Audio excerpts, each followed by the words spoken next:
You were talking a little bit about changing perspective so that you could be done with something that might have felt like a burden.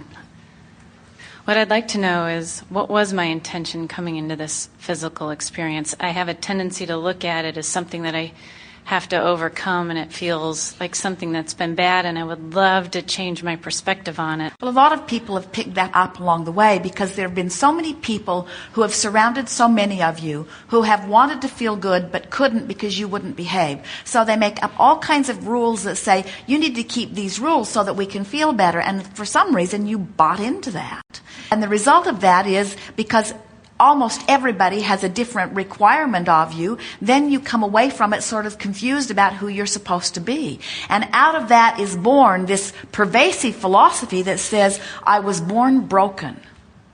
I was born inferior. And I was sent here in order to improve who I am so that I could then be better. And we say nothing could be further from the reason that you came forth into this physical experience. When you decide that you're going to go on a vacation, do you announce to your friends, I'm going to find some noble cause and perform it on my vacation? Do you say to your friends, I have enormous character flaws that I hope to work out of myself while I'm on this vacation? No. Do you say, I'm going to go on a campaign of making the world a better place. That is the purpose for my vacation.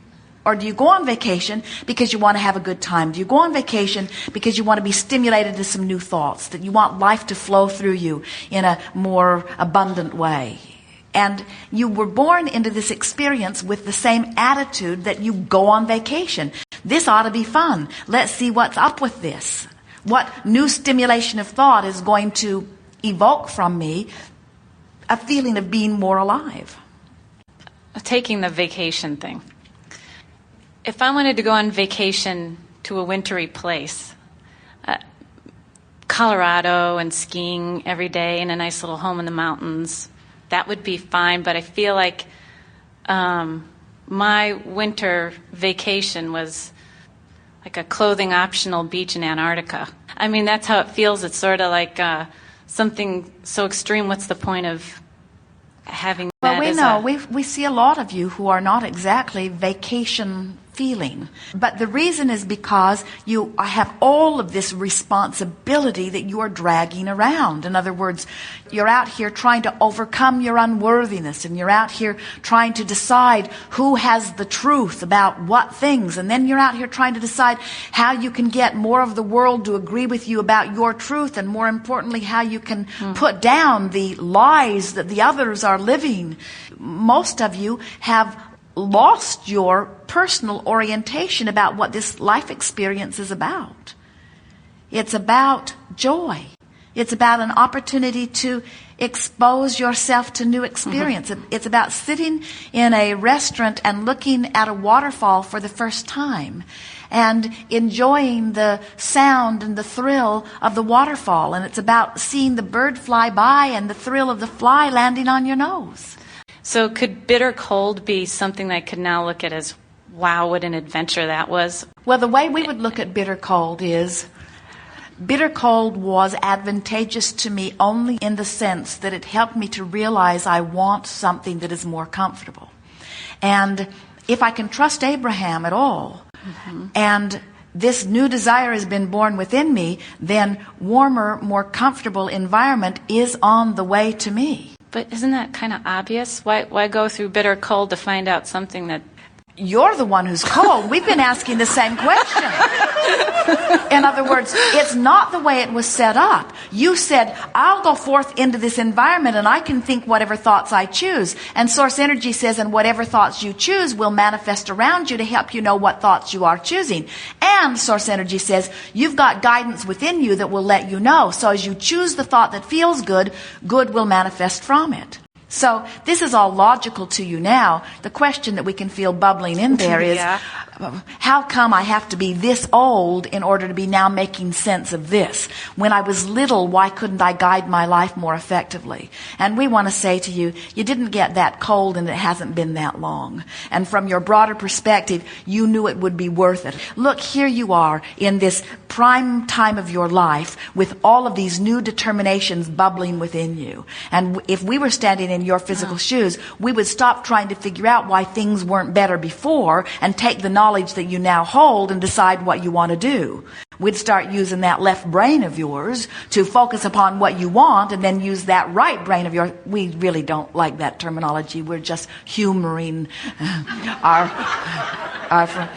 we would think and feel and think and feel and think and feel and think and feel. In other words, we would use our powerful now and the responsive universe to show ourselves how good life can be now.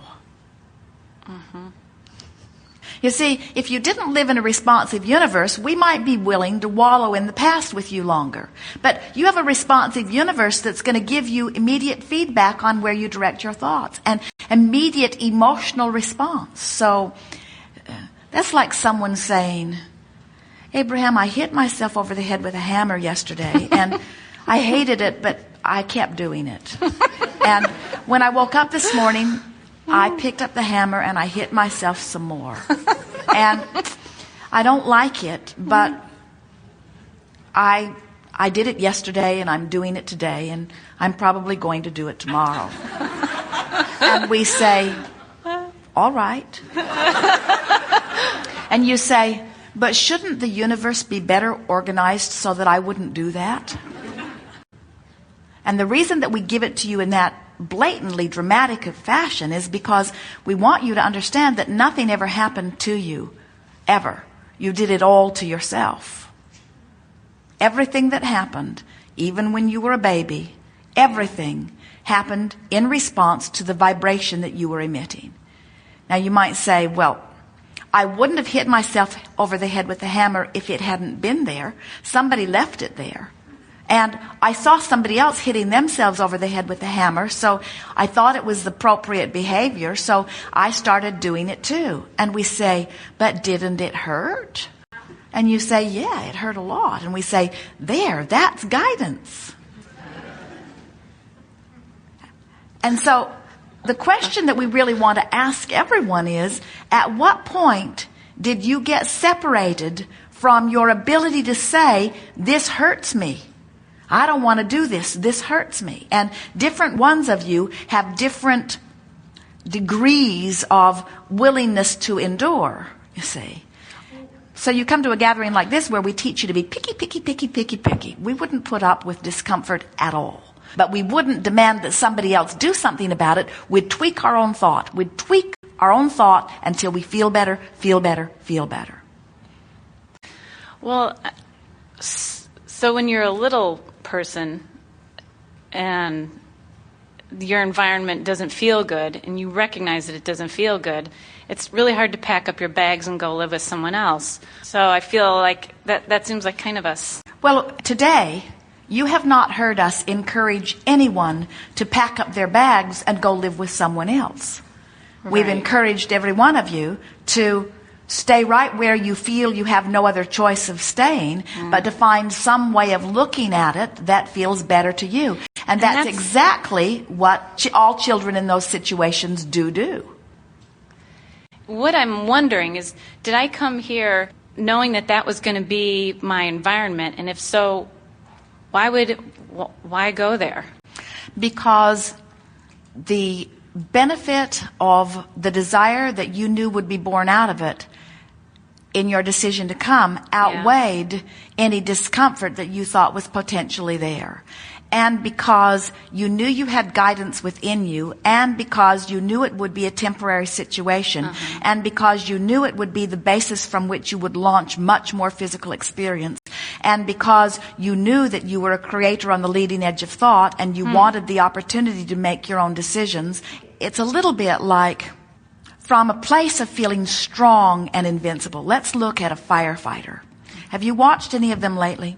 They put on clothes that are uncomfortable and heavy to wear. And they parachute into areas that are very inconvenient and sometimes very unpleasant and even dangerous.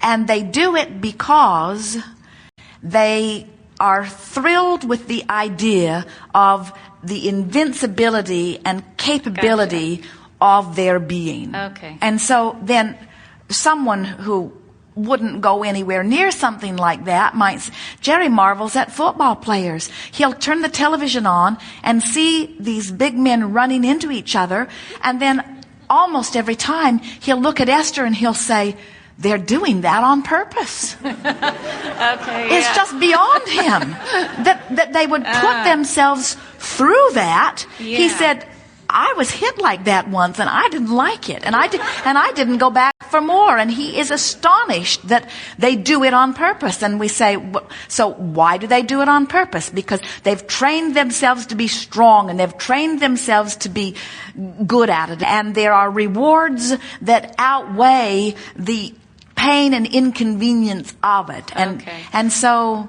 you all come into this life experience not intending to be battered about, but saying the benefit of this contrasting experience far outweighs any momentary discomfort I might feel while I'm getting my sea legs as I am realigning with my guidance. Yes. Not one of you said, I think I'll go forth and be born into this miserable family where I'll be lost.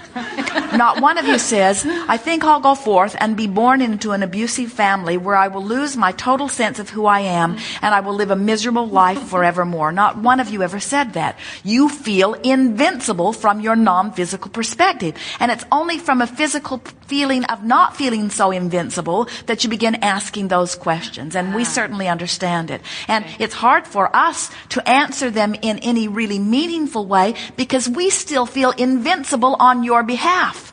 And so we often don't give you answers that you can get your teeth into at all, because we want to say, just cause. You came just cause it's fun to be here, and you came because you knew that the potential was joy.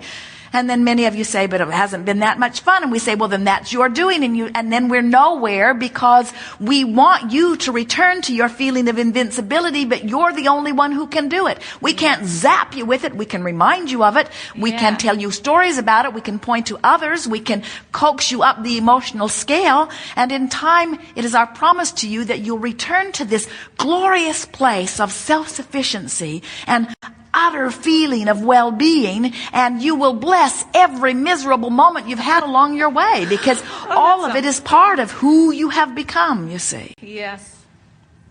That's good.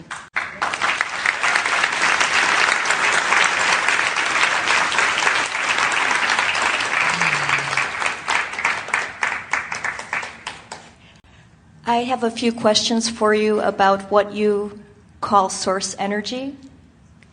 I have studied various traditions and am curious about what you consider to be the nature of that source energy, or what some of us call God or the divine presence. It's been a battle among humans for a very long time, where they are trying to get this picture of God into a place that is pleasing for them. And the debate about whether it is evolution, or whether it is creation, or whether it is God-inspired, or whether it is scientifically inspired. And we say, why can't it be all of that?